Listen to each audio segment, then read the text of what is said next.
we are Tymo.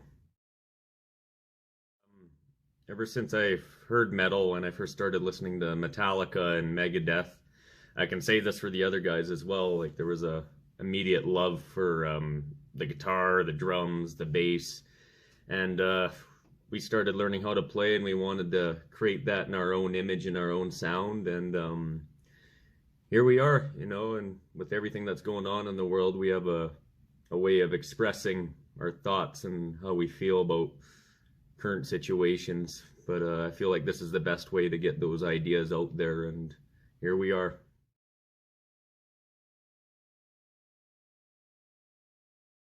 Where does the band's name come from?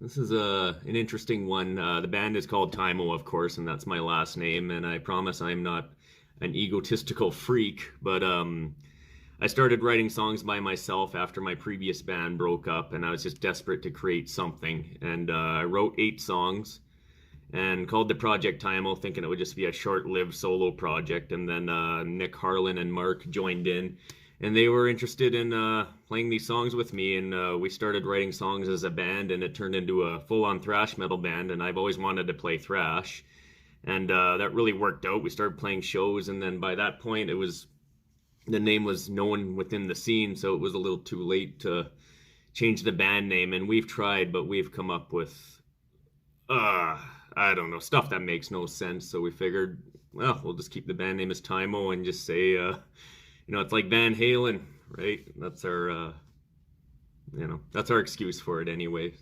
So, yeah, we're Tymo.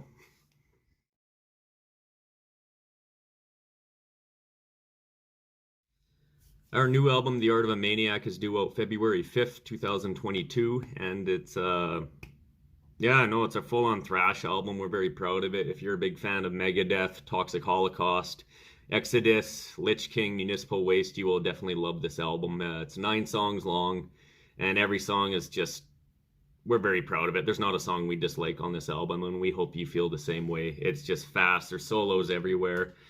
Song subjects are very relevant to what's going on in the world right now with COVID and all this crazy stuff, and we feel like it'll be a good fit within your music catalog. And we release Mars Attacks this week. Check it out. You'll hear more from it soon, and we hope you'll enjoy it as much as we do.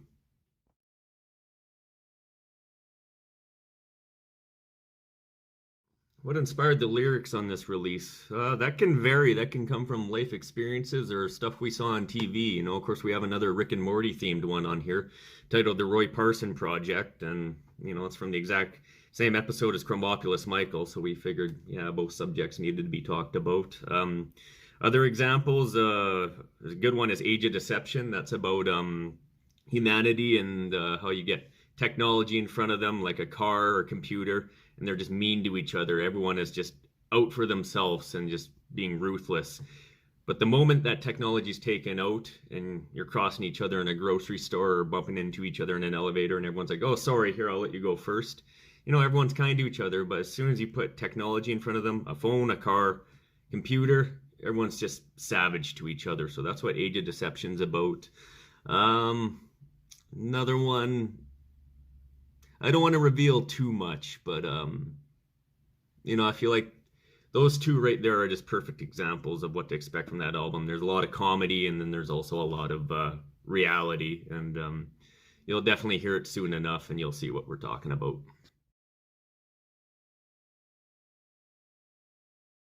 The story behind the cover artwork, we hired Andrei Buzikov, who did an amazing job bringing this concept to life, and he was very easy to work with, and it was a breeze. He did an awesome job. We are very proud of what he made for us. We knew right away we wanted to call the album The Art of a Maniac. We feel like that song and that title just sums it all up and puts it together very nicely. We all came up with the concept of Bob Ross. It's like a nice contrast. You have the artwork with this apocalyptic setting. Everything's just destroyed. And then you have the very positive Bob Ross just in front, just drawing away, happy little mistakes, humanity ended, happy little mistakes. and we just thought that was a funny contrast. And we really like the color scheme that Andrei Buzikov used, the yellow and the green. It's just very attractive, and every time I see it, I'm just like, oh, just so proud of it. And we hope you feel the same.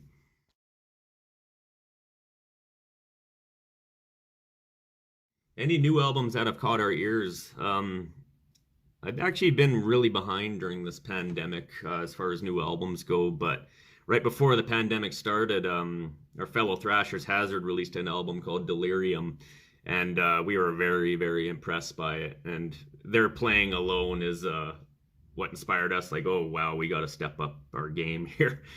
So yeah, check out Delirium, very good. Another one, Exodus's new album, phenomenal. Also Iron Maiden's new album. I gotta really get back into it and start checking out some more music. But yeah, no, it's good to see that shows are back and you're starting to see artists release music again. I feel like the future is bright. We're going to see a lot more new music coming out and more shows, and COVID can take a hike.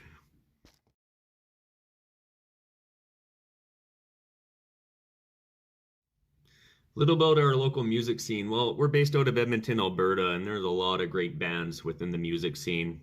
We've shared the stage with some real talent. Juliet Ruin, Rising Sun, Tides of Quran, Tessitura, Striker, Tower Hill. You know, I'm just trying to come up with as many like off the top of my head, but like definitely check out like the Edmonton scene. And if you check out our page, you can get access to a lot of these bands because we follow their pages, and there's a lot of talent within this scene. It's definitely inspired us to really step up and practice, you know, just to keep up. But yeah, really proud of what we have going on in Edmonton. Edmonton has an amazing music scene. Same with Calgary, just Alberta in general. Just really proud to be a part of it. You know, if you check out a lot of Loud as Hell's rosters, that's an amazing festival, and Drumheller. Always a great lineup and great festival, great time. We made our debut there this past year, and amazing. Just check it out, and you won't be disappointed. You'll find some great music in there.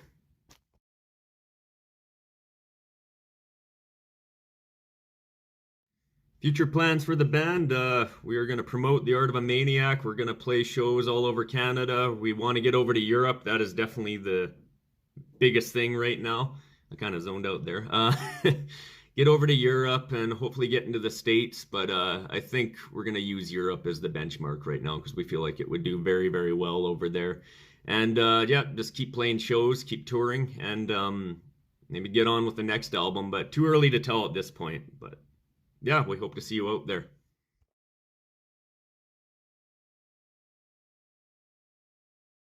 Why does metal rule? I have so many answers for that question, but I'll narrow it down since we're limited on time. Uh, when I was in junior high, everyone was going through an identity crisis. You know, the cool kids were listening to rap, and I just felt like that's not where I belonged. Discovered Metallica and then discovered Iron Maiden, Judas Priest, and the rest was history. I just finally felt a place that felt like home, right?